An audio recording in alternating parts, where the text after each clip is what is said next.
911, what's your emergency? My wife, she should have been home hours ago. Her car's not here, her phone, nothing. Please, something's wrong. Sir, calm down. When did you last hear from her? She texted at midnight, said she was leaving the hospital, but she never came back. 18 years ago, a night shift nurse finished work and drove into the desert night.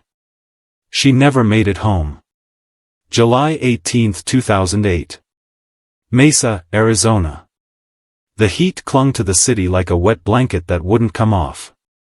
Even after midnight, the air over the East Valley felt heavy, like you had to push through it to breathe. Inside St. Anthony Medical Center, fluorescent lights buzzed and monitors chimed their steady lullaby. In the ICU, Sofía Morales, 38, clocked out from a 12-hour shift, scrubs rumpled, hair pinned back, a pen still tucked behind her ear like it lived there. She told the unit clerk, "I'll bring pan dulce tomorrow." The clerk laughed. "Only if you're on time." Sofía smiled. She was always early. In the parking lot, yellow sodium lamps threw tired halos across rows of cars. Sofía's silver Honda Civic sat under a crooked tree, its windshield filmed with dust. She stopped, angled her bag from shoulder to hip, looked back at the hospital once, one of those small, leftover glances we do without thinking. Then she unlocked the door. The engine turned over, a small purr swallowed by the freeway's distant roar. Headlights slid across asphalt. The Civic rolled toward the exit and vanished into the warm dark. From that moment on, no one saw her return. Before we go deeper, tell me where you're watching from. We're building a community of detectives here, and your comment is part of the investigation. At a cinderblock house east of downtown, the Morales kitchen clock stuttered past 11:37 p.m. Carlos, her husband, lifted foil off a plate of arroz and carne, turned the burner to low, checked his phone. A text from Sofía at 10:50, running late, mi amor. Charting took forever. He smiled at that, she hated unfinished charts. The minute hand crawled, the swamp cooler thumped. Abuela Rosa shuffled down the hallway in her slippers. "Todavía?" she asked. "Still?" "She's on her way," Carlos said, and pretended he believed it.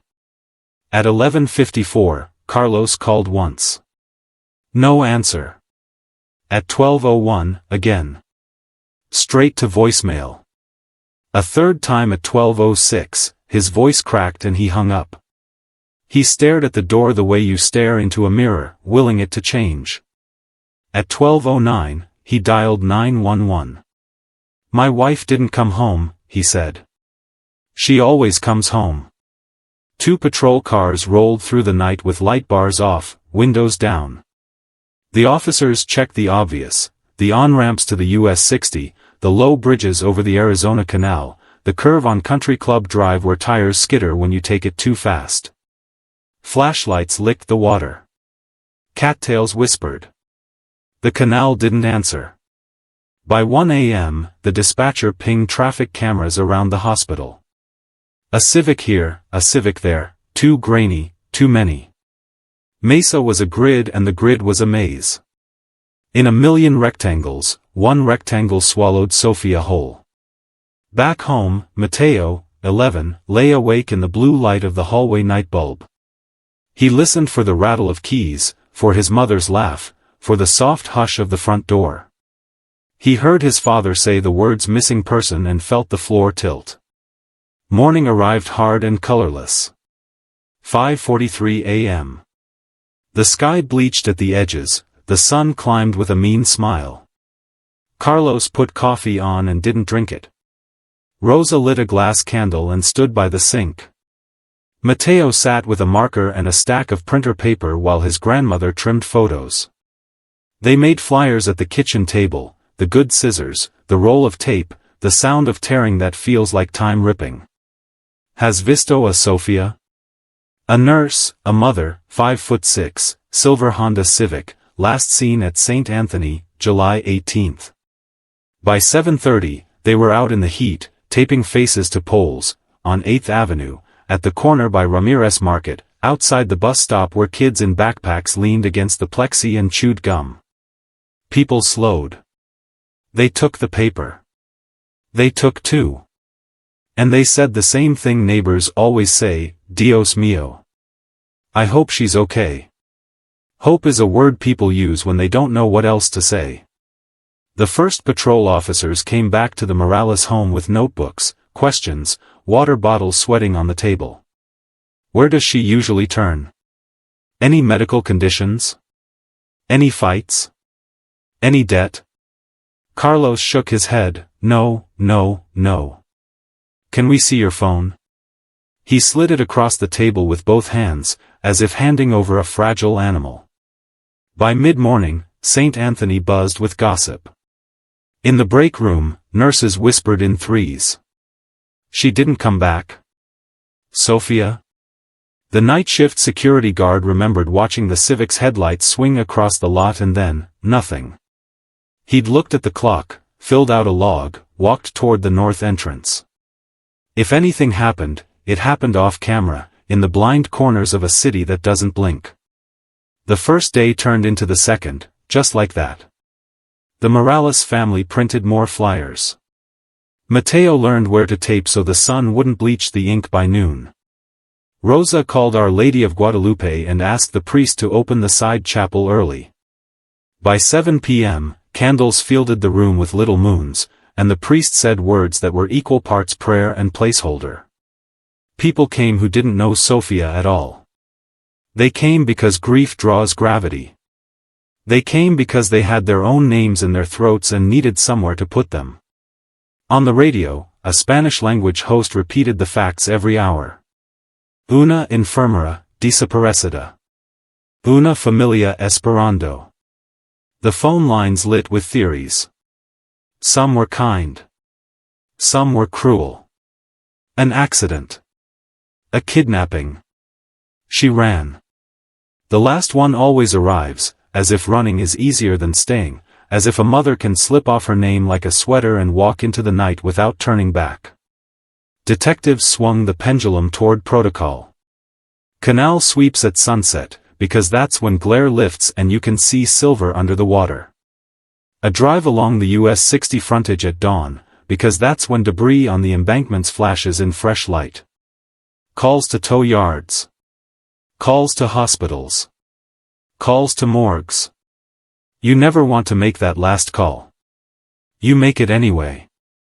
They brought Carlos into the station under lights that made everyone look tired and a table that had seen too much. This is what happens in almost every missing person case, the closest person steps into the circle. It is procedure. It is also a blade. What time did you last speak? 10:50, she said she was finishing charts. Any arguments? No. Has she ever left before? He stared at his hands. No.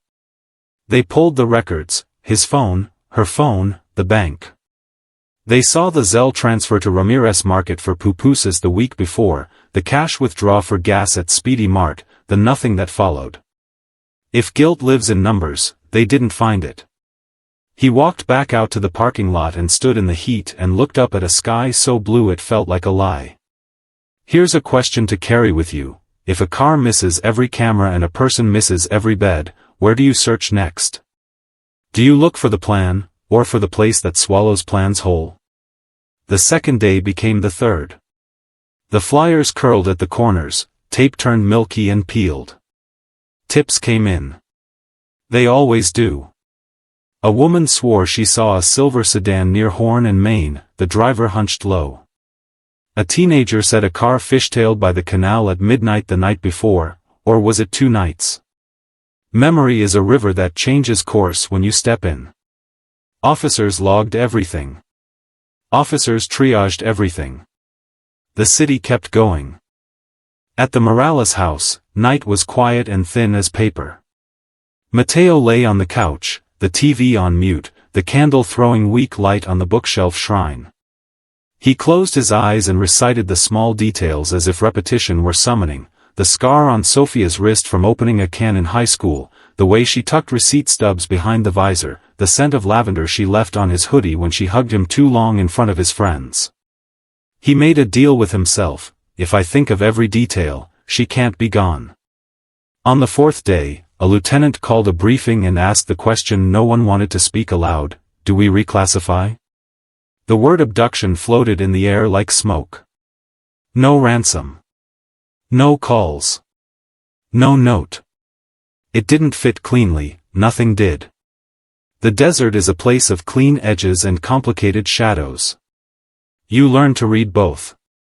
The Arizona Canal ran from Scottsdale down through Mesa, a patient vein carrying water and secrets. In late July, algae filmed the surface like a mirror someone had breathed on. Volunteers in bright shirts and old sneakers walked the bank, eyes on the slope, scanning where rubber meets dirt. A woman from the next neighborhood over found a key on a lanyard and cried until someone told her it wasn't Sophia's. Across town, St. Anthony tried to return to normal. A patient coded. A call light pinged. A chart failed to save and a nurse swore under her breath. The hospital had a way of making itself the center of the world, as if suffering were a sun everything else orbited. But even there, in the white noise of machines, a hole had opened where Sophia stood. By week 2, the detectives had run the list 3 times. They had knocked at the doors you always knock: exes, cousins, co-workers, that one neighbor who grills every weekend and knows everyone's business. They turned over stones. They found bugs and nothing else.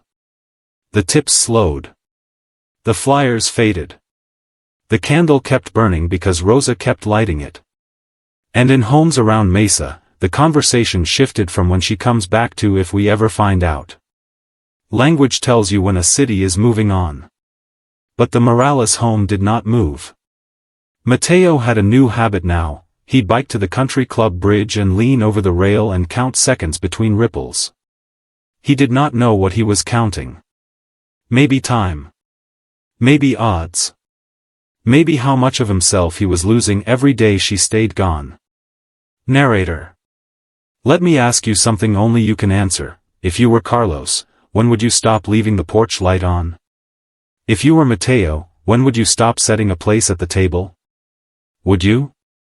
The first month ended with a meeting in a windowless room. A sergeant cleared his throat and said the word the family had dreaded and expected in equal measure: cold. It doesn't mean closed, they told him. It never means closed. It means paused, waiting, filed. We only have so many hands and too many names. It means hope must find its own oxygen. Carlos nodded like a man learning a new language and understanding only the parts that hurt. Time became a carpenter. It built habits and hollows. The shrine on the bookshelf gathered dust that Rosa wiped away each Saturday with the hem of her sleeve. Mateo went from middle school to high school, from high school to community college, from community college to a job that didn't ask many questions. Carlos learned to fold laundry the way Sofia liked it: smooth edges, shirts stacked by color, because doing it wrong felt like another failure and doing it right felt like a prayer. On Sofia's birthday, they bought a small cake and sang softly, and halfway through the song the words ran out. On Christmas, Carlos hung a string of lights and turned them on once and then didn't again. There is a difference between grief and waiting. The Morales family learned both. And then, because stories like this are also stories about the future reaching back to pull the past forward, something changed. Not yet in this chapter, not yet in this night, but somewhere, a volunteer diver was learning a new piece of equipment. Somewhere, a cold case detective was reading a training memo about secondary searches of waterways and how sonar sees what eyes miss. Somewhere, a family on the other side of the state found a car in a canal and the news traveled like electricity across radios and inboxes. But for now, in 2008, the desert stared at itself in the dark windows of the canal and said nothing. For now, a silver Honda Civic slept under mud, and no one knew to listen. This is where we leave the first chapter: a city that kept moving, and a family that could not. Sofía Morales drove into the night and did not come home.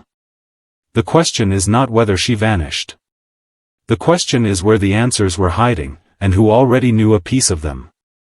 In part 2, we'll follow the candles to the chapel, the flyers to the markets, the first rumors to the first suspects, and the long, grinding silence that makes even the strongest families bend. Stay with me. In the first week, Sofía Morales was a name on flyers. In the second, she became a whisper in grocery aisles. By the third, she was a shadow that followed everyone home. Mesa isn't a city that pauses easily.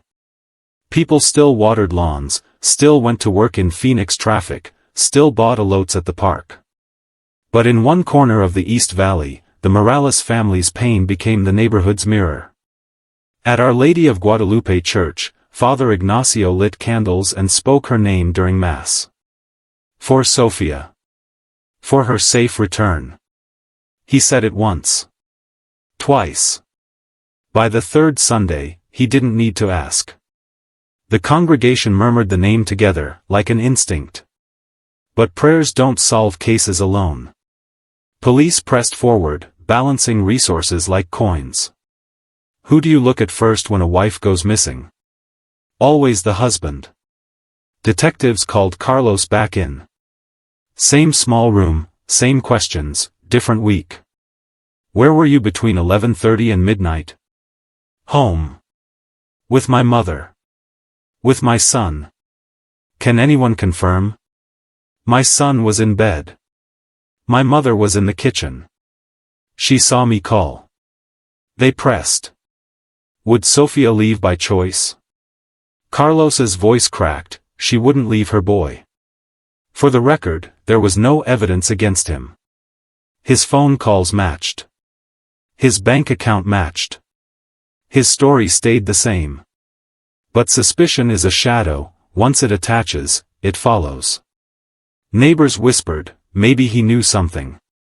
Others whispered louder, no, he loved her too much. And you, what would you think? If someone disappears, is the partner always the first suspect? Or is that just the easy story people tell? By late summer, tips swirled like dust storms. One caller swore they saw Sofía at a gas station outside Globe, thin, nervous, pumping gas into a silver sedan. Police checked. The woman was 20, not 38, and her Civic had California plates. Another caller said they heard a scream near the canal bridge at Dobson. Officers waded through reeds, found nothing but beer cans and mosquito larvae. Every false lead was hope twisted into disappointment. At the Morales home, Mateo stopped asking every morning, is she back yet? He still looked at the door. He just stopped asking out loud. By autumn, rumors turned cruel. They always do. She ran away. She had a secret life. She owed someone money. None of it true. But in the absence of answers, lies grow like weeds. Rosa refused to listen. Me Sofía was good, she said. She wouldn't leave us. Carlos printed new flyers, even when his hands shook from exhaustion. Each paper stapled to a pole was a prayer written in ink. The police canvassed St. Anthony Medical Center. Nurses remembered her smile, her pen behind the ear, her promise of pan dulce. One security guard swore he saw a red pickup in the lot the night she vanished. Couldn't give a plate. Couldn't give a face. Just red. Just there. Red pickup. The detail went into the file. And then, like so many details, it sat there, waiting. Thanksgiving came. The Morales table was set with tamales, pozole, candles. An empty chair sat untouched. Mateo asked his father if they should serve a plate for her. Carlos said yes. They said it quietly, knowing she wouldn't come.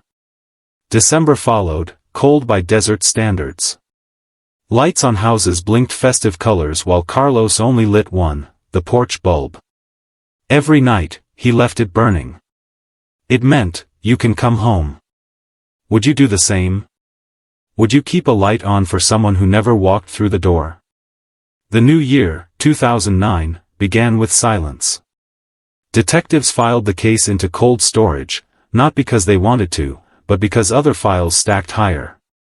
Murders, robberies, fresh tragedies with fresh blood. Sophia's case sat in the drawer with dozens of others. But in the Morales home, it was anything but cold. Mateo entered 7th grade quieter than before. His teachers noticed he never raised his hand. His friends noticed he stopped showing up to play soccer at the park. Carlos worked double shifts and came home with hollow eyes. Rosa lit her candle until the wax pooled into glass, burned her fingers trying to relight it anyway. Every corner of that house hummed with absence. By spring, the flyers were weathered rags. Ink bled, faces blurred, tape peeled. But Carlos kept replacing them. He walked block by block, stapler in hand, even when the staples ran out and he had to use thumbtacks. A reporter from the Arizona Republic ran a small piece, Mesa nurse still missing, 1 year later. 3 paragraphs, buried under city council news. But for the family, it was proof someone else remembered. Summer 2009 arrived hotter than the last. The desert doesn't care what you've lost. It burns anyway. On July 18th, the family gathered in the living room. A cake, a candle, 3 people singing to a woman not there. Mateo blew out the flame. His wish stayed inside his chest. And so the first year ended. No car. No trace. No answers. Just a family trapped in a moment that wouldn't let them leave. So here's the question, when a case goes cold, does it die? Or does it wait, silent, until someone has the patience to listen again? Because the desert remembers. The canal remembers. And 18 years later, the truth will surface. In the next part, we'll follow the case into the long silence, the slow grind of hope against years of nothing. And we'll see how a chance discovery would reignite the search for Sofía Morales in a way no one expected.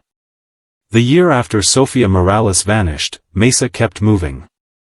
New schools opened, new stores built, new families moved into old houses. But for one family on a quiet street corner, time refused to move forward. The Morales house stood with its porch light on. Always on. Neighbors noticed. Some whispered it was sad. Others said it was beautiful. For Carlos and Rosa, it was neither. It was survival. As the years passed, the police file grew dusty. Detectives retired. New ones came in. Each would glance at the thick folder, sigh, and push it aside. A cold case among cold cases. But inside that folder, there was still a woman. A mother. A nurse. A name. Would you forget her? Or would you keep looking, even when the world told you to move on? By 2012, Mateo was in high school. He wore headphones constantly, drowning out silence with music. On the soccer field, he was quick, skilled. But he avoided post-game celebrations. When teammates laughed, he drifted away. When asked about his mom, he shrugged. She's not around. His teachers saw the distance. His grandmother Rosa saw the ache. But Carlos carried guilt like a weight chained to his chest. Each night, after long shifts, he sat at the shrine in their living room, Sofia's photo framed by melted wax, a rosary draped over a vase of wilted flowers. He whispered into the silence, "Why couldn't I protect you?" The years wore down Rosa too. Her hair silvered. Her hands stiffened. But each Sunday, she still walked, slow, steady, to church. She lit a candle, bowed her head, and prayed the same words, "God, if she cannot return, at least let us know." Week after week. Year after year. And maybe you've seen someone like her, a face lined with patience, waiting for an answer that never comes. Would you wait that long? Would you hold on for 10, 12, 15 years? By 2015, the case was nearly forgotten outside the family. News stations had long since moved on. The flyers were gone, torn away by wind and rain. At the Morales home, Christmases were quiet. Birthdays were quieter. Mateo entered college carrying his silence with him. His classmates knew him as serious, reserved. Some said he was cold. He wasn't. He was broken. Rosa, now frielier, tried to keep hope alive. She'd place a plate at the table for Sofia during holidays. Sometimes Carlos argued. "It's been too long, Mama. We have to accept it." Rosa's eyes would harden. "No. We don't accept. Not until we know." In 2017, a decade after she vanished, Mesa police issued a brief statement: "The case of Sofía Morales remains open but inactive. Any new tips will be investigated." One reporter wrote a small anniversary piece, 10 years gone, the mystery of Nurse Morales. It barely filled half a column. For the Morales family, though, nothing had changed. The pain didn't shrink with time.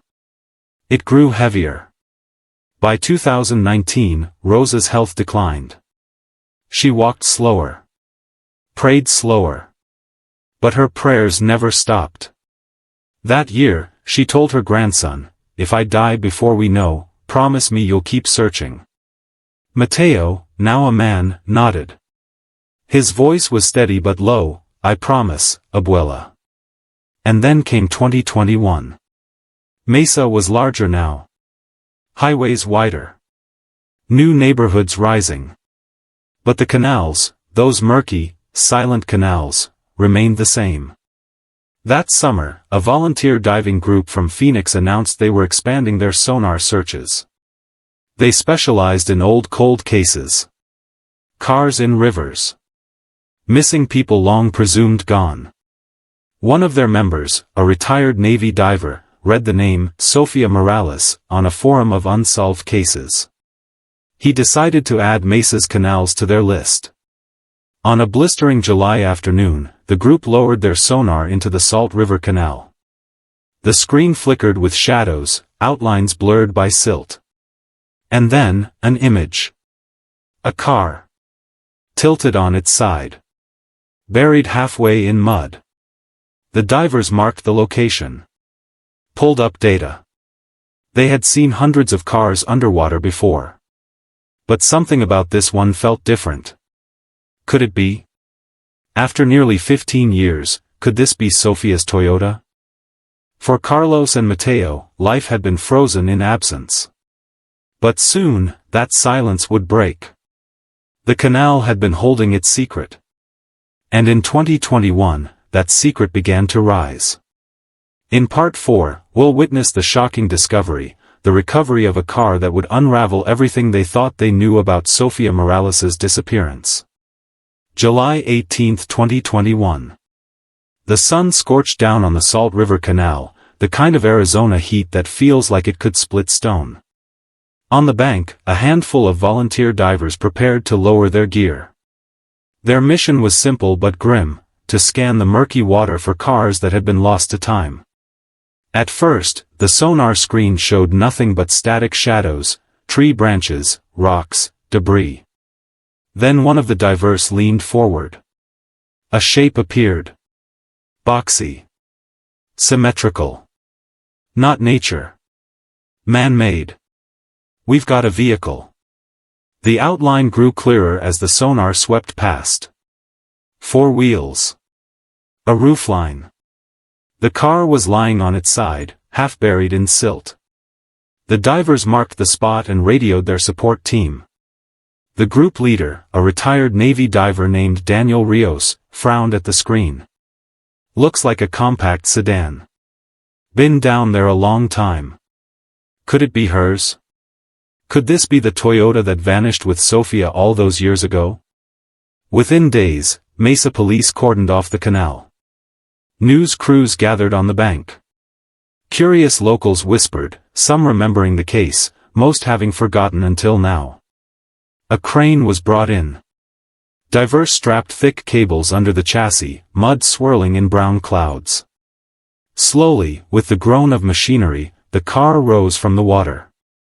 The first thing visible was the hood, paint peeled, algae clinging like scars. As sunlight hit the side, the color showed through, faded blue. The same shade listed in the missing persons report from 2007. Gasps spread through the small crowd. The car thudded onto the bank, water pouring out in streams. Rust streaked the doors. The windows were clouded with silt. A police officer stepped forward, wiped grime off the license plate with his gloved hand. The numbers were faint but clear enough to read. It was hers. Sofía Morales's Toyota Corolla. The car was sealed and transported to the forensic garage. Inside, investigators worked under harsh fluorescent lights. The smell of mildew and rust filled the room as they pried the doors open. What they found inside made time collapse. On the floorboard, a hospital ID badge. The photo worn but recognizable. Sophia's smile, frozen in laminate. In the back seat, a single black sneaker, its fabric warped from water but size unmistakably hers. And beneath the passenger seat, caked in mud, were small bone fragments. Human. When officers brought the news to the Morales family, Carlos sat in silence on the sofa, his hands trembling. Mateo, now a grown man, buried his face in his palms, tears flooding through years of quiet rage. Rosa, frail and bent, whispered, "At last, mi hija. At last we found her." 15 years of waiting, and the answer had been lying in the canal all along.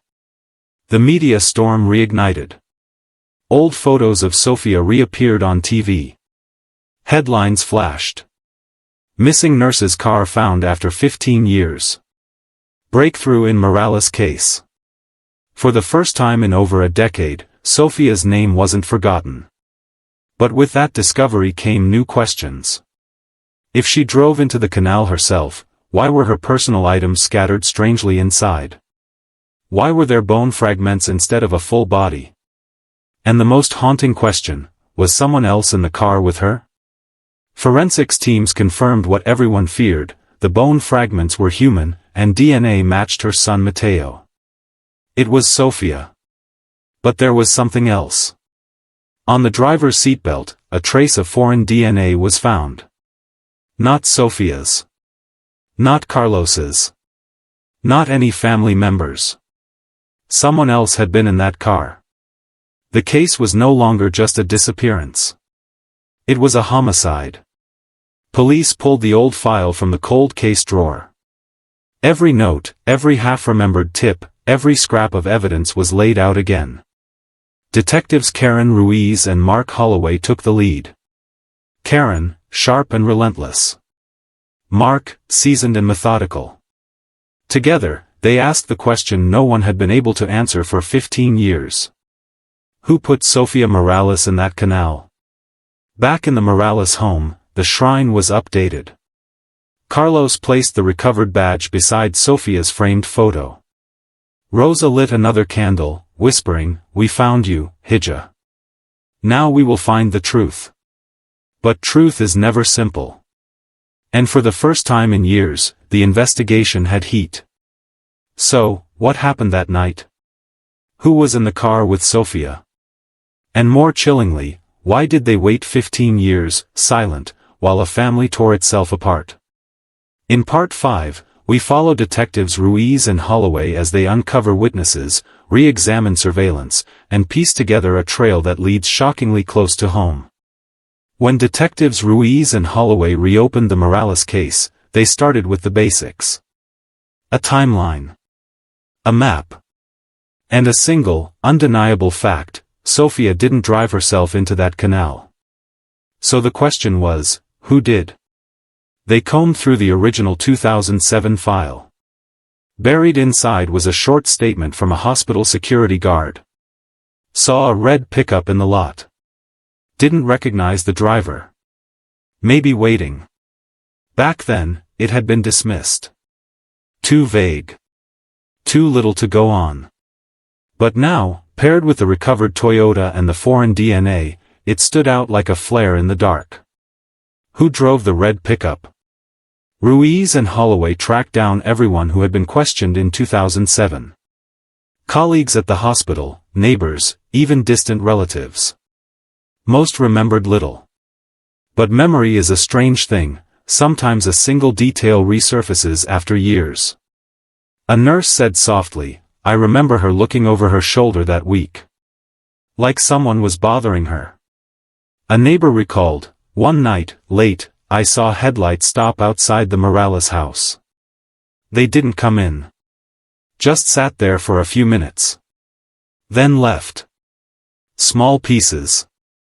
Fragile. But enough to sketch the outline of someone watching her." Meanwhile, the forensic lab pushed further. The DNA sample lifted from the driver's seatbelt was run through CODIS, the national database. For weeks, there was silence. Then a ping. The DNA matched a man named Miguel Santiago. Age 56. Arrest record, assault, trespassing, disorderly conduct. Nothing that screamed killer. But one fact made detectives' hearts pound. In 2007, Miguel Santiago lived just 3 blocks from the Morales family. Detective Holloway flipped back to a 2007 neighborhood interview. One line nearly leapt off the page. "Santiago? Oh yeah, he was around a lot. Helped people with yard work. Sometimes sat on his porch watching cars go by. Always driving that old red Ford." Red Ford. The same detail the hospital guard had given. The same truck seen idling near the Morales home. The case file no longer looked cold. It looked like fire catching. Detectives dug into Santiago's past. He'd been friendly with the Morales family. He even fixed a leaking faucet in their kitchen once. Carlos remembered him sitting at their table, drinking a beer, making small talk with Sofía. It was unthinkable. But sometimes evil wears a neighbor's smile. In October 2021, Ruiz and Holloway brought Santiago in for questioning. Under the harsh light of the interrogation room, Santiago fidgeted. At first, he denied everything. "Never saw her that night. I was home. Watching TV." But when confronted with the DNA evidence, his eyes darted. His voice cracked. I gave her a ride once. That's all. That's why my DNA's there. Nothing more." Ruiz leaned in. "Then why was her car in the canal?" Santiago looked down.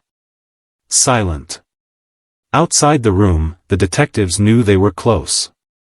But DNA alone wouldn't be enough in court. They needed more. They needed proof of motive. Proof of opportunity. Proof that this man hadn't just ridden in her car once, but had ended her life. So they turned back to the community. To old friends. To neighbors. That's when one woman whispered a detail that chilled them. "Sofía once told me. Miguel made her uncomfortable. He'd stop by too often. Called her late. I thought it was nothing. It wasn't nothing." Narrator. For the Morales family, hearing Santiago's name was like swallowing glass. Carlos stared at the photo detectives showed him. "He sat at my table," he whispered. "He looked my son in the eyes." Mateo's jaw tightened. All these years, and it was him? But was it? Or was there still more beneath the surface? Because suspicion, even with DNA, isn't conviction. And to convict, detectives would need to pull every hidden thread. So here's the question. If Miguel Santiago was truly the man behind Sofía's disappearance, why did he wait in silence for 15 years? And if he wasn't, then who else left their mark in that car? In Part 6, we'll follow detectives as they unravel Santiago's history, discover disturbing writings, and bring the case to its most explosive moment, the arrest that shook the neighborhood. October 29, 2021. The air in Mesa was dry, brittle, carrying the faint smell of dust. On a quiet residential street, Unmarked police cars idled at the corner. Inside one of them, Detective Karen Ruiz tightened her grip on the radio. They had waited 15 years for this moment. Across the street, in a weathered beige house, Miguel Santiago sat on his porch, sipping from a mug. To the neighbors, he was the same man who loaned them tools, waved at their kids, laughed at block parties. To the detectives, he was the man whose DNA was in Sofia's car. The order came. Go. A convoy of police vehicles rolled forward. SWAT officers poured out, black body armor glinting under the Arizona sun. A loudspeaker blared. Miguel Santiago. This is Mesa Police. Step outside with your hands up. The quiet street erupted with barking dogs, slamming doors, children pulled inside. Curtains shifted as neighbors peeked out. Inside, Miguel froze. His mug slipped from his hand, coffee pooling on the concrete. His eyes darted to the back door, then back to the flashing lights. The loudspeaker boomed again. Come out now. After tense minutes, the front door creaked open. Miguel stepped out slowly, hands raised, face pale. He muttered something under his breath, drowned by the shouts of officers. Within seconds, he was face down on the lawn, wrists cuffed, a knee pressing into his back. The neighbor who once borrowed his ladder whispered through trembling lips, "My God, it was him all along?" Detectives Ruiz and Holloway entered the house once the scene was secure. The air inside was thick with mildew, the walls yellowed from years of smoke. They searched each room carefully. In the bedroom, inside a drawer, they found a leather-bound notebook. Its pages were frayed, ink scrawled in both Spanish and English. One entry made Ruiz's stomach twist. If she isn't mine, she belongs to no one. In the living room, a cardboard box sat under a table. Inside were old photographs, neighborhood parties, church gatherings, birthdays. Sofia appeared in many of them, her smile bright. But in almost every photo, Miguel lingered in the corner, his eyes fixed on her. It was obsession captured in snapshots. When police carried Miguel to the waiting van, the street was lined with stunned neighbors. Some gasped. Others shook their heads in disbelief. One woman clutched her chest. He fixed my roof. He helped me move. How could he? Another muttered bitterly, I always knew something was off. The way he stared at women. The way he hovered. The divide split the community. Half stunned in denial, half whispering that maybe they had missed the signs all along. News cameras arrived within minutes. The headline spread across Arizona that evening. Mesa man arrested in 2007, disappearance of local nurse. For the Morales family, the call came quickly. Carlos listened, silent, then whispered, he sat at my table. He drank my beer. And all this time, it was him. Mateo clenched his fists, rage burning in his chest. He looked me in the eyes like an uncle. And he killed my mother. Rosa sat trembling, rosary slipping from her fingers, whispering prayers through her tears. Dios mío, why him? Why so close? The arrest didn't end the story. It only tore the wound open again. Detectives now had evidence, the DNA, the notebook, the photographs. But in court, evidence must speak louder than doubt. Was it enough to convict Miguel Santiago? Or would his defense twist the narrative into something else entirely? The community was left stunned, whispering questions they had ignored for years. How long did we live beside this truth? How many signs were missed? And what made Sofia the target of his obsession? In Part 7, we step into the courtroom, where the case of Sofía Morales would finally be laid bare, and where her family would face the man who shattered their lives. May 2023. The Harris County Courthouse in downtown Mesa was crowded beyond capacity. Reporters lined the steps. Cameramen jostled for space. Local residents gathered outside, whispering nervously. Inside, the case of State of Arizona versus Miguel Santiago was about to begin. 15 years after Sofía Morales vanished, her family sat in the front row of the courtroom, bracing for a trial they had both prayed for and dreaded. Carlos, her husband, sat stiffly, jaw clenched, eyes fixed on the defendant. His son, Mateo, now in his mid-20s, rested a protective arm around his grandmother Rosa, whose hands trembled as they clutched a rosary.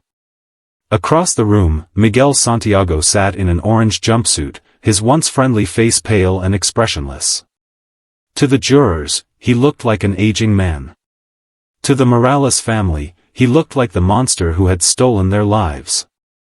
Prosecutor Angela McCarthy, opening statement. Ladies and gentlemen of the jury, this case is about betrayal. It's about a woman who gave her life to caring for others, only to have it taken by someone who pretended to be a friend. You will see DNA evidence proving Miguel Santiago was inside Sofia's car the night she disappeared. You will read his own words from a notebook: "If she isn't mine, she belongs to no one." And you will watch surveillance footage showing his red Ford truck tailing Sofia's car that night. For 15 years, he thought his crime was hidden in the mud of a canal. Today, we will show you it never was. The jury sat still, their eyes narrowing. Miguel's defense attorney, David Crenshaw, rose calmly. He was experienced, methodical. Members of the jury, my client is being painted as a villain because of circumstantial evidence and emotional speculation. DNA in Sofia's car? Of course. He was her neighbor, her friend, often helping with errands. The so-called diary? Nothing more than private thoughts written years before. This trial is not about sympathy or sorrow. It is about proof. And there is no proof that Miguel Santiago killed Sofía Morales. The battle lines were drawn. Over the next days, the courtroom became a stage where every detail of Sofia's disappearance was dissected. Forensic experts testified first. A DNA analyst described how Miguel's genetic profile matched the seatbelt stains in Sofia's car with near impossible odds of coincidence. The jury shifted, murmuring faintly. A crime scene technician displayed photos of the notebook entry: "If she isn't mine, she belongs to no one." The handwriting was confirmed as Miguel's. Rosa sobbed openly in the front row. Then came the footage, grainy, enhanced highway video showing a blue Toyota Corolla followed closely by a red Ford F-150. The prosecutor's voice cut through the silence. That red Ford was registered to Miguel Santiago. The defense countered at every turn. DNA could linger for years from innocent contact. The diary doesn't prove action, only obsession. The footage is blurry. Are you absolutely certain that's his truck? Each objection chipped away, trying to carve doubt. But the most powerful testimony wasn't scientific. It came from the Morales family. Carlos took the stand first. His voice cracked as he spoke. Miguel sat at my table. He drank my beer. He called my wife a friend. And all that time, he was hiding this. For 15 years, I prayed for answers. Now I'm asking you, the jury, to give Sofía justice. Mateo followed. He stood tall, voice steady though his eyes burned with grief. When I was a kid, he called me Chico. He gave me candy. He acted like an uncle. But he took my mom. I grew up without her because of him. I want him to look me in the eyes and know, I will never forget. Jurors shifted uncomfortably. Some wiped their eyes. In the gallery, the community sat divided. Some whispered, DNA doesn't lie. He's guilty. Others muttered, I can't believe it. He helped fix my house. Maybe they're wrong. Mesa, once tight-knit, was split in half by the case. As the prosecution rested, the defense called Miguel himself to the stand. His voice was calm, even tender at times. I never hurt Sofía. She was my friend. Maybe I loved her more than I should have, but I didn't kill her. I couldn't. His words hung in the air, but his eyes betrayed something darker, a flicker of defensiveness, almost anger, when pressed about the diary. The trial dragged on for weeks. Each day, the Morales family endured the pain of hearing Sofia's life reduced to evidence, exhibits, and arguments. But the question loomed larger with every session. Would the jury see Miguel Santiago as the grieving neighbor he pretended to be, or the obsessed predator the evidence revealed him to be? In Part 8, we move to the verdict, where 15 years of waiting would come crashing into a single, decisive moment. June 15, 2023. The final day of the trial. The courtroom in downtown Mesa was packed. Journalists sat shoulder to shoulder. Residents pressed close to the walls, silent and tense. The jury had deliberated for 2 full days. Now, at 3:17 p.m., the bailiff announced they had reached a verdict. Carlos Morales sat in the front row, gripping his son Mateo's hand so tightly that both knuckles whitened. Rosa, frail but unyielding, clutched her rosary so hard the beads dug into her skin. Across the room, Miguel Santiago sat stone-faced, his attorney whispering reassurances. But sweat trickled down his neck. "Members of the jury, have you reached a verdict?" "We have, Your Honor." The air in the room thickened. You could almost hear the pounding hearts. The foreperson rose, unfolding a slip of paper. His voice steady, but weighted. In the matter of State of Arizona versus Miguel Santiago, on the charge of first-degree murder, we find the defendant guilty. Gasps echoed through the courtroom. Rosa collapsed into Mateo's arms, tears streaming. Carlos covered his face, shoulders shaking as years of bottled anguish erupted. The judge's gavel struck, calling for silence. "Judge. Sentencing will follow. The defendant is remanded into custody." Miguel Santiago was led away in handcuffs, his expression breaking into a grimace, anger, denial, and defeat all mixed into one. For the first time, he looked small. Outside the courthouse, the Morales family was surrounded by cameras. Carlos spoke briefly, his voice trembling but resolute. "For 15 years we lived in darkness. Today, Sofía finally has justice. She will never be forgotten." Mateo added softly, looking directly into the cameras. "To every family still waiting, don't give up. Justice can take years. But truth leaves traces. My mother's story proves that." The trial's conclusion sent shockwaves through the community.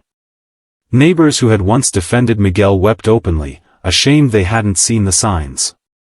At San Jose Church, candles were lit for Sofía, and the priest declared, "Justice delayed is not justice denied." Today, light has triumphed over darkness. Weeks later, Sofía was finally laid to rest with dignity. Her coffin, simple and white, was lowered into the earth as hundreds gathered to say goodbye. White lilies covered the grave. Songs of mourning mixed with prayers of gratitude. Carlos placed a photo of Sofía in her nurse's uniform atop the coffin, whispering through tears, "You're finally home, mi amor." Mateo knelt, whispering, "Mom, I promise you, I'll live my life in your light, not his shadow." Rosa, with trembling hands, laid her rosary across the coffin, whispering a final prayer. "She's yours now, Lord. Thank you for letting us know the truth." But even in closure, questions lingered. How could Miguel, a trusted neighbor, sit at their table while plotting this crime? How many warnings were ignored? And how many families, like the Moraleses, still wait for answers buried in silence? The story of Sofía Morales is not just about a crime. It's about persistence. About family. About a community forced to confront the truth hidden among them. For 15 years, Sofía was a missing person. Now, she is remembered as a symbol of resilience and justice. And for Carlos, Mateo, and Rosa, one truth remains clear. Evil can hide in the face of a neighbor. But so can love, faith, and the courage to never stop searching. The case of Sofía Morales is over. But the echoes of her story remain. 15 years. That's how long it took for a truth hidden in mud and silence to finally rise to the surface. Her blue Toyota Corolla lay at the bottom of a canal for over a decade. Her family's hope kept burning while the world moved on. And when the truth came, it wasn't just about a missing woman. It was about betrayal, obsession, and a community that never imagined evil could live so close to home. So what do we take from this? That no one should be reduced to a name in a cold case file. That persistence matters. That technology, DNA, sonar, surveillance footage, can give voices back to those silenced for too long. And that families, no matter how broken by tragedy, can fuel justice through unyielding love. Sofía's story is also a warning. That evil doesn't always come in masks or shadows. Sometimes, it smiles at you from across the street. Sometimes, it eats at your table. But it also reminds us of something greater, that truth leaves traces. Always. And when we search with patience and courage, truth eventually rises. Now I want to hear from you. Tell me in the comments where you're watching from. We're building a community of detectives here, and your comment is part of the investigation. And while you're there, tell me, do you believe Miguel Santiago planned Sofía's disappearance from the very start, or was it a crime of impulse? I'll be reading your thoughts, and some of you will even get a shout-out in the next video. If this story moved you, don't let Sofía's memory fade. Subscribe now to Crimes in Plain Sight. Because every week, we bring you stories that test your instincts, challenge your detective mind, and remind us that no one deserves to be forgotten. And as always, thank you for watching. Stay curious. Stay vigilant. And remember, the truth is always hiding in plain sight.